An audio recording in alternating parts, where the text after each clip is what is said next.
Hi students, welcome to DS Economics channel. Today we are going to discuss 2019 February Kerala State Eligibility Test Economics Previous Year question. This is your part number 1. In this part we are going to discuss from question number 1 to 40 question. So those who come for the first time, please subscribe to this channel, and those who do not watch the previous videos, they can watch in the playlist. I have given the link of the playlist in the description box so that you can watch all the previous year videos. So let's start today's 2019 February Kerala set. Today's first question is question number 1. Panchayat Raj institutions are intended to strengthen structural planning, multi-level planning, indicative planning, or functional planning. So here the right answer is multi-level planning, because Panchayat Raj institution aim to generally decentralize power by involving local governments bodies in planning and decision making processes. So this structure supports multi-level planning, where planning occurs at various levels, like from village level, then from block level, village to block level, and district level. So allowing local communities to contribute to and benefit from developmental effort. So it is called as multi-level planning, Panchayat Raj institution. Then question number 2. In traditional theory, AFC is, AFC means average fixed cost, the shape of the average fixed cost, horizontal, rectangular, hyperbola, U shape, or S shape. The shape of average fixed cost is just like that, a rectangular hyperbola, average fixed cost, rectangular hyperbola, because AFC, it decreases. First, it decreases as output increases. AFC decreases as output increases, but it never touches to the axis. Never touches to the axis. So here showing a continuous decline. It shows a continuous declining trend. So the shape of the curve resembles a rectangular hyperbola, indicating that while AFC, average fixed cost, decreases, it never reaches to 0. So the shape is rectangular hyperbola or downward sloping. And horizontal straight line, TFC, total fixed cost. Rectangular hyperbola, AFC. And U shape, SC, then MC, then ABC. These curves are U shape. Then inverse S shape, TC. TC, inverse U shape, means inverse S shape, just like that. TC, it is the combination of TFC and TVC. So these are the different shapes of the cost curves. Then question number 3. The standard deviation of first 10 natural number is. So standard deviation of first 10 natural number, you can find out the answer in two process. First, you have to find the mean square deviation from 1 to 10. A direct formula is there, a direct formula for standard deviation. When the natural numbers, first natural numbers are given, then standard deviation formula is equal to n square minus 1 by 12. So n square minus 1 by 12 root over of n square minus 1. So here n square means total number of cases is equal to 1 to 10, means 10. So 10 square minus 1 by 12 root, this implies 100 minus 1 by 12 is equal to 99 by 12 is equal to 33 by 4 root. So root over 33 by 2 is equal to 8.25. 8.25 root over 8.25 is equal to 2.87 approx, 2.87. So here option B is right, 2.87. Then question number 4. Closing down point of a firm in corresponding to when SC is equal to AR, or MC is equal to MR, or SC is equal to P, or ABC is equal to P.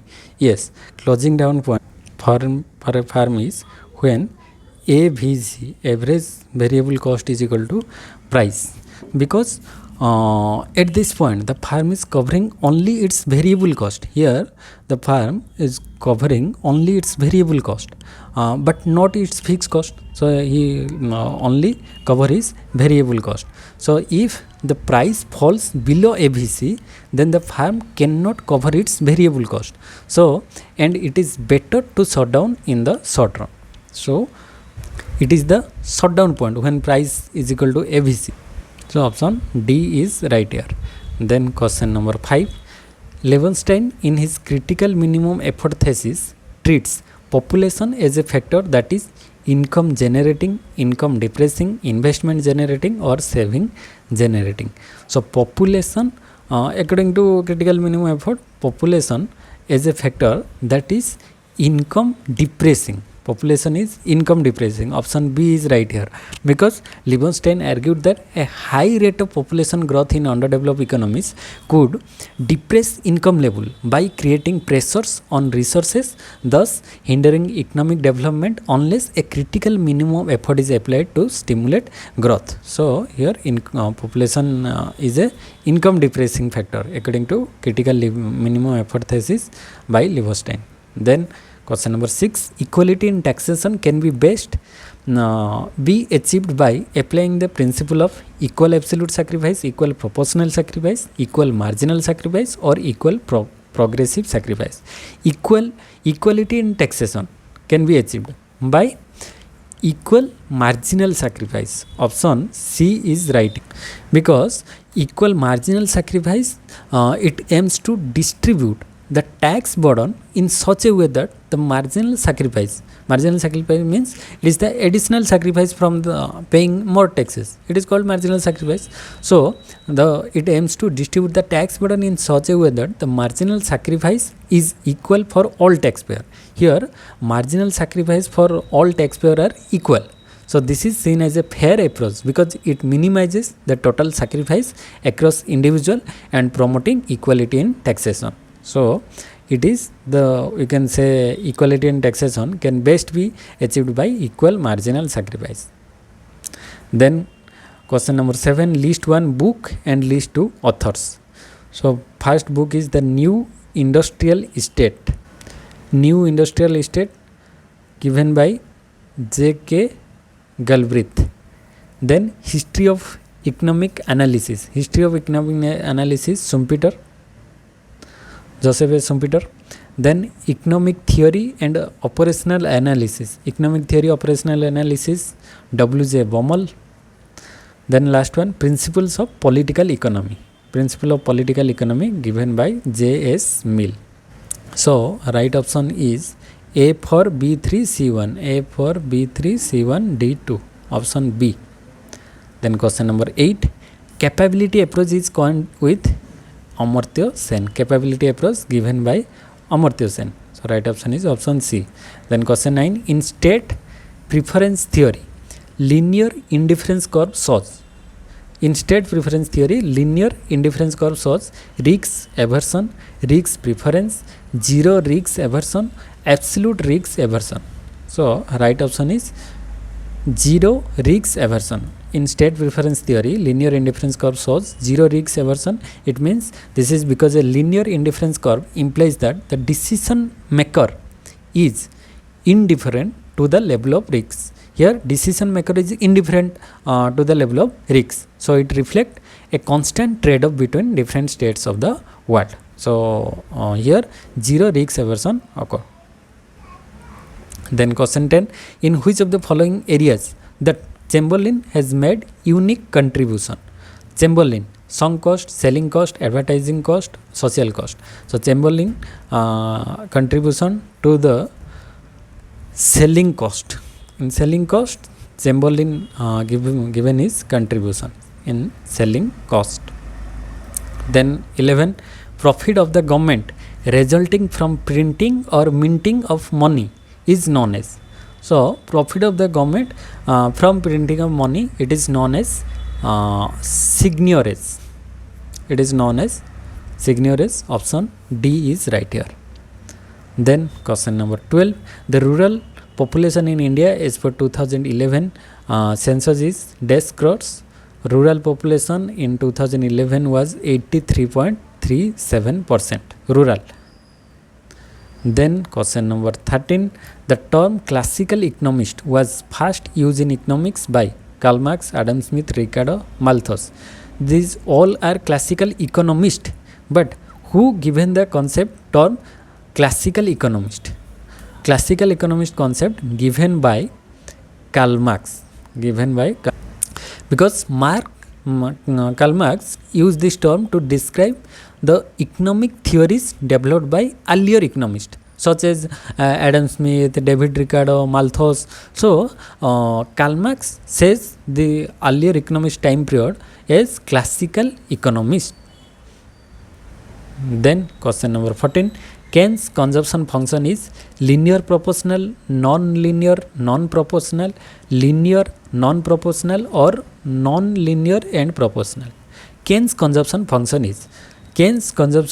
generally it is linear in nature but non-proportional. So option C is right here because it is represented as a straight line in consumption. It is a linear function, means straight line, linear consumption function with a positive slope but not necessarily proportional to income. So here income and consumption are straight line, linear. This is your consumption line and this is your income line. So here consumption and income are straight line, means it shows the linear consumption function but non-proportional. Non-proportional means it is not necessarily proportional to income. Proportional means same ratio. This is not same ratio. So income and consumption's ratio are different. So here it shows linear relationship but non-proportional. Then question 15, augmented Phillips curve is associated with Higgs, Hansen, Friedman, Robinson. Augmented Phillips curve is associated with Milton Friedman. So augmented Phillips curve is associated with Milton Friedman. Option C is right here because Milton Friedman extended the original Phillips curve to incorporate expectation, leading to the concept of the natural rate of unemployment and the idea that inflation and unemployment are not inversely related in the long run. So augmented Phillips curve is associated with Milton Friedman. Phillips curve is associated with A.W. Phillips, but augmented is associated with Friedman. So Friedman says that in long run Phillips curve is vertical shape because there is no trade-off between inflation and unemployment in the long run. But in the short run, Phillips curve is rectangular, hyperbola or downward sloping. But in long run, it is vertical in shape. Then question 16, RBI adopted CPI, Consumer Price Index, as new measure of inflation on the basis of recommendation of DAS committee, Y.V. Reddy, C. Rangarajan, Urjit Patel, Raghuram Rajan. So RBI adopted CPI by the recommendation of DAS committee, by the recommendation of Urjit R. Patel. Then question 17, individual rationality leads to collective irrationality. Individual rationality leads to collective irrationality. It is best explained by tragedy of the commons, first law of thermodynamics, Pigouvian laws or Cauchy theorem. It is related with tragedy of commons because here individual rationality leads to collective irrationality. How this concept illustrates how individuals acting in their own self-interest can deplete or degrade a shared resources, leading to negative outcomes for the collective group. Here it is called as tragedy of commons. In public good, generally we find tragedy of commons because we exploit the public good or we overuse the public good. So here how individual acting in their own self-interest can degrade resources. It is called as tragedy of common. Then question 18, money that is not intrinsically useful and it is valued only because it is used as money. It is called as call money, paper money, token money or fiat money. It is called as fiat money because in fiat money there is no intrinsic value, intrinsically useful, because when we see this is a paper note, here on this paper note it is written as 2000, means the value of the paper note is 2000 rupees, but this is the face value, but the intrinsic value means the paper quality. If the money is demonetized, then the value of this paper note is very minimal, or we can say zero. So when money that is not intrinsically useful and it is valued only because it is used as money, it is called as fiat money, means government or legal tender money. Then question 19, which of the following is a greenhouse gases? Carbon dioxide, water vapor, ozone, all of this. So in greenhouse gases, all of these are included: carbon dioxide, water vapor, ozone, all of this. So in greenhouse gases, carbon dioxide, then other gases also include in greenhouse, like carbon dioxide, methane, nitrous oxide, carbon dioxide, CO2, methane CH4, nitrous oxide N2O, ozone O3, water vapor H2O, chlorofluorocarbon CFC, and other gases. So each of these gases contribute to the greenhouse effect by trapping heat in the earth atmosphere. So these are the greenhouse gases. Then question number 20, stagflation refers to a situation which is characterized by. Stagflation meaning is hidden in the statement. Stagflation means, stag means stagnation, and flation, it comes from inflation. Stagnation and inflation, when in the economy these two situations arise at a time, it is called as stagnation. Stagnation means there is no improvement or growth in the industry, so there is recession or depression. And inflation means continuous price rise. So first option is deflation. No, it is inflation. So inflation and rising unemployment. Yes, first one is inflation, means it create inflation.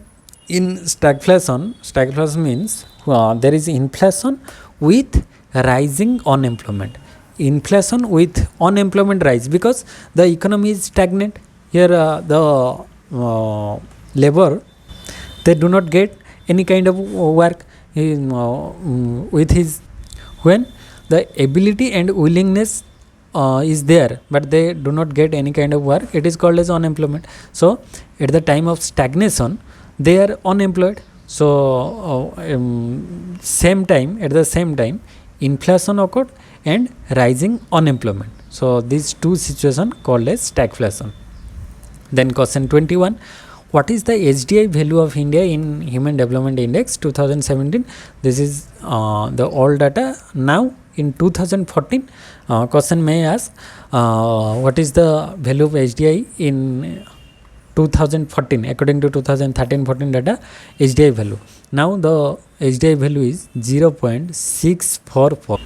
In 2017 it was 0.640, but in 2024 we slightly increase our HDI value to 0.644. So it placing the countries in the medium human development category.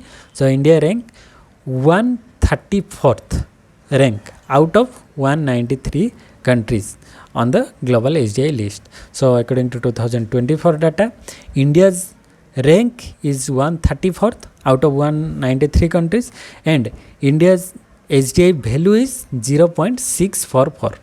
This is very important according to the recent data. Then question 22, 2018 Nobel Prize has been given jointly to William Nordhaus and Paul Romer for climate change. For yes, option D, for climate change and technological innovation in the long-term economic theory. In 2018, both get Nobel Prize. Then question number 23, subprime lending is a term applied to the loans made to those borrowers who do not have a good credit history, those borrowers who do not have a good debit history, those borrowers who have a good credit history or have a good debit history. So subprime lending is a term applied to the loans made to those borrowers who do not have a good credit history. those boroughs who do not have a good credit history, they applied for subprime lending. So subprime lending refers to providing loans to borrowers who have poor or limited credit histories, making them higher risks for lenders. So these loans often come with higher interest rates to compensate for the increased risks. So this is called as subprime lending. Then 24, according to life cycle hypothesis, consumption depends on transitory income, wealth and income, income and saving, income and wealth. Yes, according to life cycle hypothesis, consumption depends on both income and as well as wealth, because according to life cycle hypothesis, individuals plan their consumption and savings behavior over their lifetime, factoring in their current income, expected future income and accumulated wealth. Current means transitory income and permanent income, and both accumulated wealth. So this theory developed by Modigliani, it suggests that people aim to smooth their consumption throughout their lifetime, so regardless of changes in their income at different stages. So this is the income in different stages. In past, so this is dish saving, this is saving, and this is dish saving stage, because here the saving rate is, income is higher and consumption is lower. So here consumption and income line. So here income is less but consumption is higher in first stage, so it is called dish saving. This is called saving stage and this is dish saving. So this is all over total life cycle hypothesis. So it depends on income, transitory and permanent income and wealth. Then question number 25, which is the assumption of classical linear regression model? Which is the assumption of classical linear regression model? May or may not be linear in parameter, may or may not be linear in variables, linear in parameter. Yes, classical linear regression model assumption is, it is linear in parameter. So linear in parameter means, it is an important assumption of the classical linear regression model is that the model must be linear in parameter, means coefficient, and though it doesn't necessarily need to be linear in the variables. So this means that while the relationship between the dependent and independent variables can be non-linear, the parameters such as the coefficient of the variables must enter the equation in a linear way. So here linear in parameter is the right answer. Then question number 26, Gini index offers sensitivity to change in the middle of the distribution and insensitivity to changes at the top and bottom are addressed by Kuznets ratio, Lorenz ratio, Palma ratio, all of this. So it is addressed by Palma ratio. So what is Palma ratio? The Gini index is known to be overly sensitive to changes in the middle of the income distribution and less sensitive to changes at the extreme like top or bottom. So the Palma ratio, it addresses this issue by focusing on the income shares of the top 10%, first top 10% and bottom 14%, 40%, bottom 40%, top 10% and bottom 40% of the population. So top 10%, it is calculated as the ratio of the income of the richest. So top 10% are richest people, and to the poorest 40%. So it providing a clear picture of the inequality at the tails of the distribution. So the Kuznets ratio and Lorenz curve do not specifically address this sensitivity. It is given by Palma ratio, top 10% richest people and bottom 40% poorest people ratio. Then 27, who authored economic development with unlimited supply of labor? So unlimited supply of labor given Lewis, Arthur Lewis. So right option is B, Lewis, unlimited supply of labor. Then Calder's stylized fact do not include. Calder's stylized fact do not include. First one is growth rate of output and capital input is constant over time. This is include. Then the growth rate of capital stock is constant but less than labor. No, it is not less than labor. So here this is not the stylish fact under Calders. Then the capital output ratio is constant, yes. The profit rate is constant, yes. So A, C, D are true. So the Calders stylish fact include observation about economic growth that are generally constant across countries and time. So the key facts are the growth rate of output and capital input is constant over time, the capital output ratio is constant, the profit rate is constant, the share of national income distribution between labor and capital relatively stable, the growth rate of labor productivity is constant.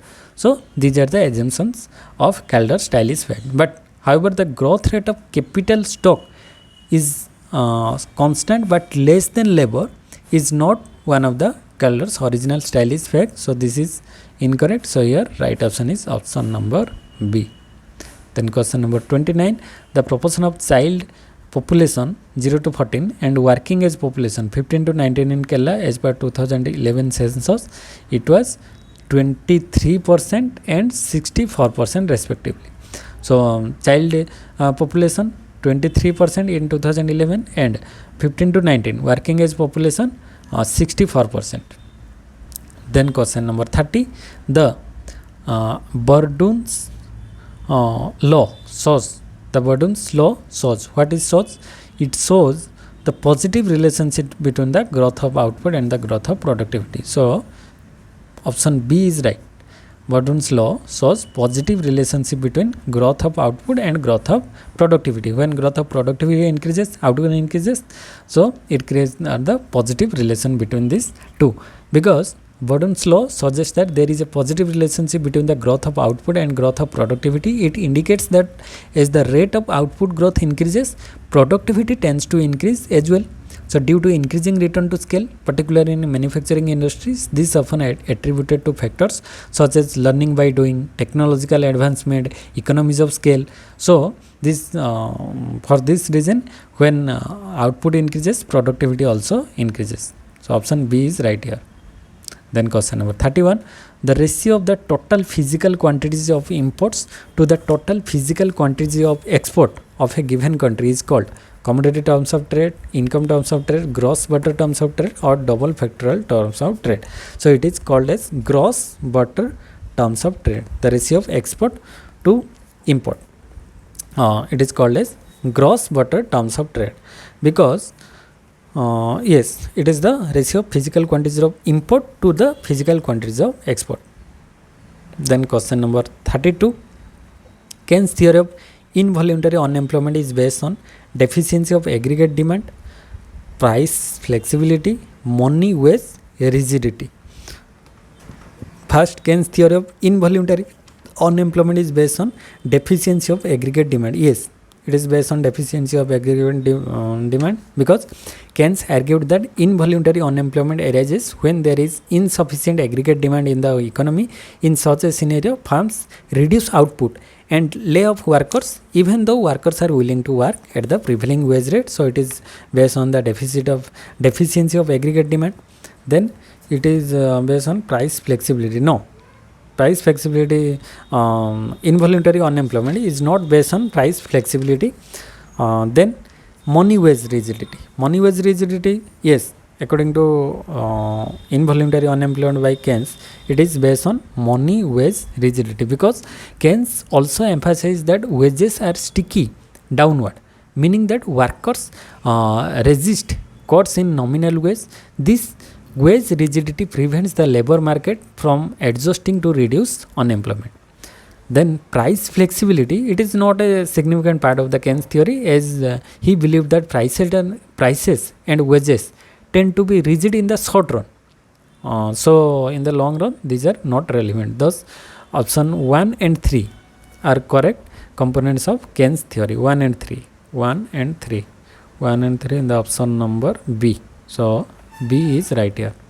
Then question 33, determine the equilibrium level of national income if the consumption function of an economy is 40 plus 0.8y and the planned level of investment is 75 crore. So we have to find out the equilibrium level of national income in the economy, and planned level of investment is something. So equilibrium level of national income, y is equal to, we know that y is equal to c plus I. Here c value is equal to total consumption function is 40 plus 0.y, and I value is equal to investment is equal to 75. So just we put the value in place of c, we put 40 plus 0.8y plus investment is equal to 75. So 75. So this implies y is equal to 40 plus 0.y plus 75. So this implies we write is y minus 0.8y. Y minus 0.8y is equal to 75 plus 40, because here y minus 0.y is equal to 75 plus 40. 75 plus 40 is equal to 115. So y means 1y minus 0.y. So 1 minus 0.8 is equal to 0.2. So 0.2y is equal to 115. This implies y is equal to 115 by 0.2. So it means 1150 by 2 is equal 575 crores. So option D is right here, 575. Then question number 34. Calculate the intra-industry trade index if the country export and import are worth 1000 and 750 crores respectively. So these are the value of export and import. Export is 1000 and 750 is import. So we calculate the intra-industry trade. So the intra-industry trade, IIT, intra-industry trade formula is equal to minimum of export import by maximum value of export import. So minimum value of export import, export is equal to 1000 by 750 by 1750. So from the above value, from the numerator we have to take the value of minimum. Here minimum value is equal to 750 and the maximum value under is 1000. So 750 by 1000, it is the ratio of 750 by 1000 is equal to 0.75. So 0.75 is the right option. It is in the option number C, 0.75. Then question number 35.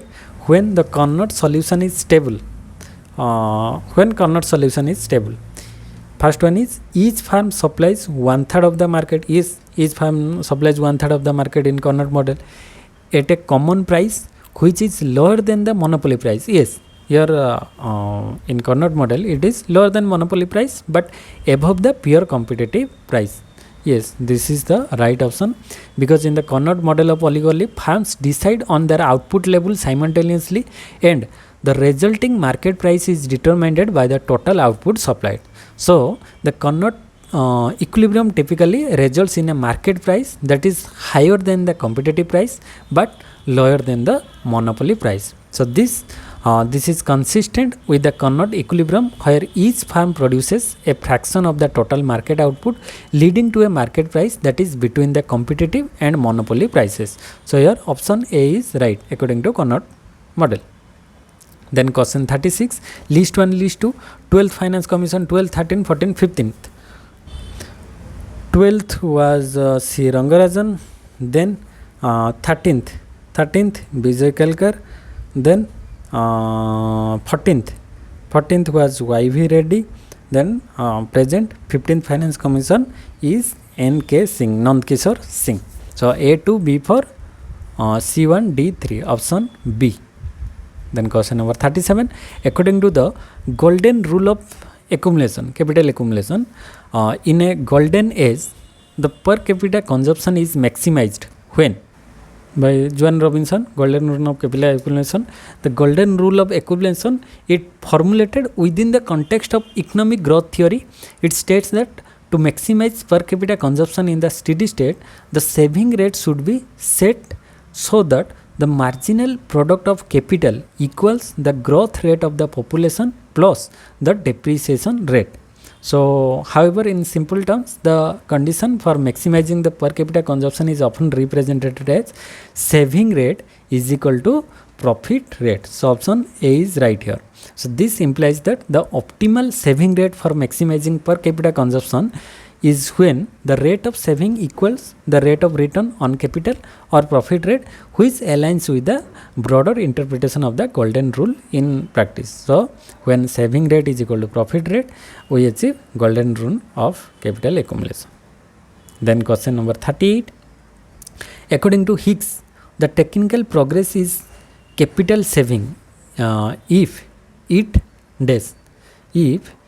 raise the marginal product of labor in greater proportion than the marginal product of capital, or raise the marginal product of capital is greater than the marginal product of labor. Yes, when marginal product of capital is greater than marginal product of labor, the technical progress is capital saving, because this means that the new technology increases the productivity of labor more than it increases the productivity of capital, it leading to a reduction in the amount of capital needed per unit of output.